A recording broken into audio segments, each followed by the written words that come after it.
For generations, the story of the first Americans seemed relatively simple.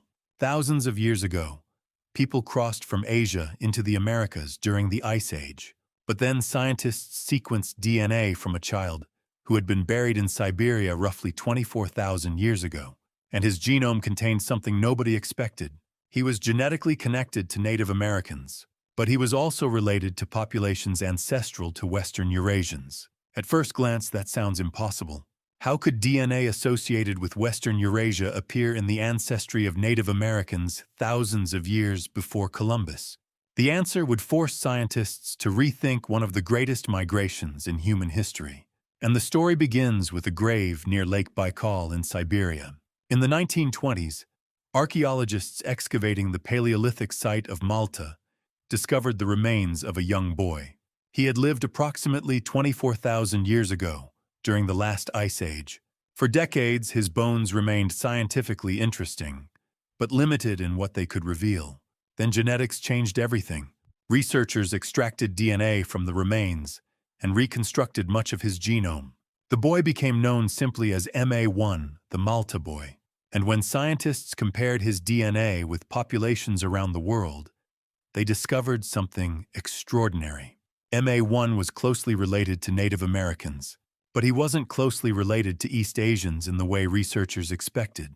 Instead, his genome belonged to an ancient population related to the ancestors of Western Eurasians. That meant the ancestry of the first Americans was more complicated than a simple migration from one East Asian population. Long before people entered the Americas, populations in northern Eurasia had already been meeting, separating, and mixing.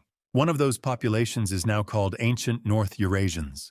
They lived across parts of Ice Age Siberia, and although that population eventually disappeared as a distinct people, their DNA did not. It survived in later populations across enormous distances, including the ancestors of Native Americans.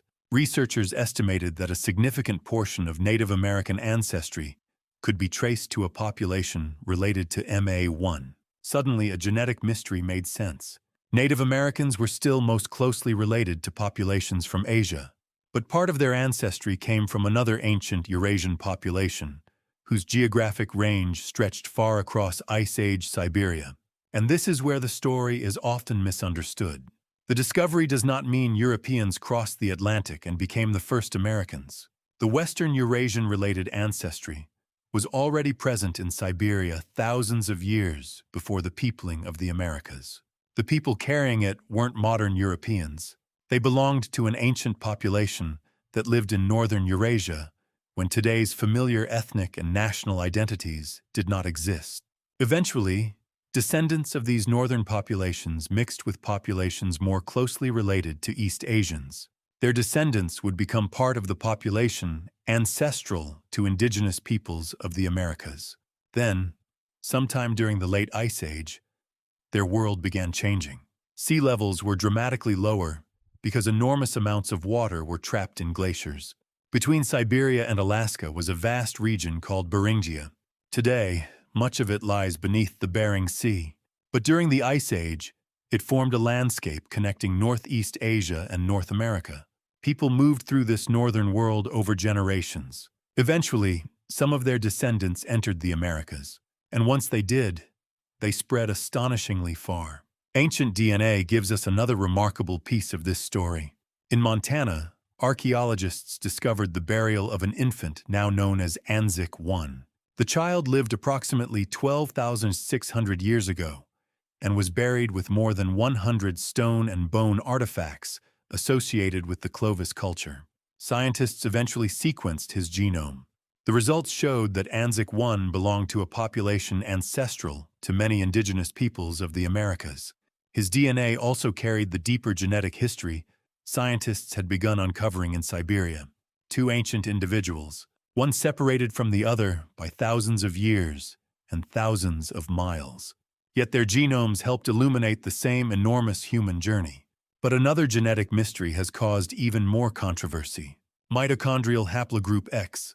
Versions of haplogroup X occur in parts of Europe, Western Asia, Northern Africa, and among some indigenous peoples of North America.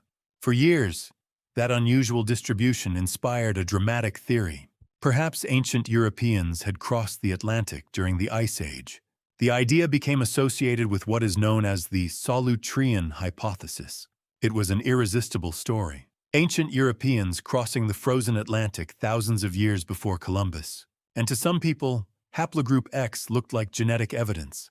But DNA can be deceptive when only part of the family tree is examined. The Native American branch, known as X2A, is not simply a European lineage transported across the Atlantic. Its relationship with other X lineages reaches much deeper into Eurasian prehistory. And ancient DNA has provided another major problem for the European migration theory. The genome of Anzac I showed strong genetic continuity with indigenous peoples of the Americas, not a population arriving from Ice Age Western Europe. So the genetic evidence did overturn an old assumption, just not in the way sensational versions of the story often claim. The real revelation wasn't that Europeans secretly discovered America thousands of years before Columbus. It was that the populations of Ice Age Eurasia were far more interconnected than scientists once realized. The ancestors of Native Americans did not emerge from a single isolated group frozen in time.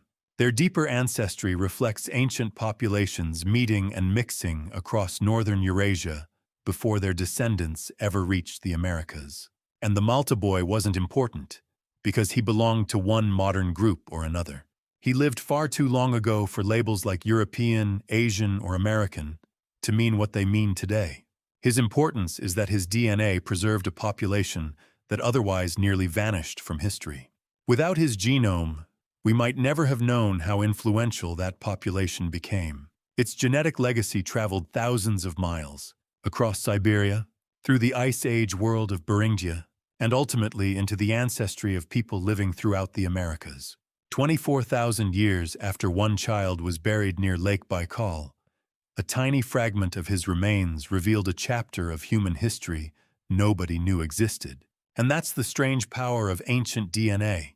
Bones can disappear, cultures can change, entire populations can vanish. But sometimes, pieces of their story survive inside us, waiting thousands of years for someone to learn how to read them. History wasn't necessarily wrong, it was incomplete. And discoveries like this remind us that human history was never made of neat borders or simple migrations. Ancient people moved, met, separated, and mixed across thousands of miles, leaving traces of journeys that no written record could ever preserve. Sometimes DNA is the only witness left to tell us they were there. Somewhere beneath the ground right now, another forgotten genome may be waiting to rewrite it again. The vault closes, but history remains.